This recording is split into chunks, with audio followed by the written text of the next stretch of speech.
राज्यातील मराठा समाजाला आतापर्यंत त्यांच्यासाठी लागू असलेलं कोणतंही आरक्षण नको, फक्त ओबीसीतूनच आरक्षण हवं आहे का, हे राज्यातील मराठा नेत्यांनी आणि मंत्र्यांनी स्पष्ट करावं, असं आव्हान राज्याचे मंत्री छगन भुजबळ यांनी दिलंय.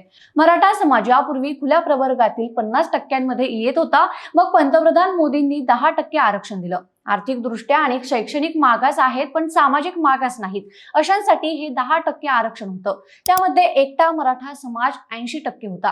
यानंतर राज्यात मराठा समाजाला 10% स्वतंत्र आरक्षण देण्यात आलं. तरी सुद्धा आता मराठा समाजाला ओबीसीतून आरक्षण मिळावं यासाठी आंदोलन होत आहे. त्यामुळे मला मराठा समाजाला एक प्रश्न विचारायचा आहे की तुम्हाला 10% ईडब्ल्यूएस, राज्य सरकारने दिलेलं 10% आरक्षण आणि खुल्या प्रवर्गाचं आरक्षण नको का? तुम्हाला यापैकी कोणतंही मराठा आरक्षण नको का? मग हे आरक्षण रद्द करायचंय का? ईडब्ल्यूएस आरक्षणात मराठा समाजाला वाटा 80 ते 90% इतका आहे. खुल्या प्रवर्गातही 50% मराठा समाज आहे.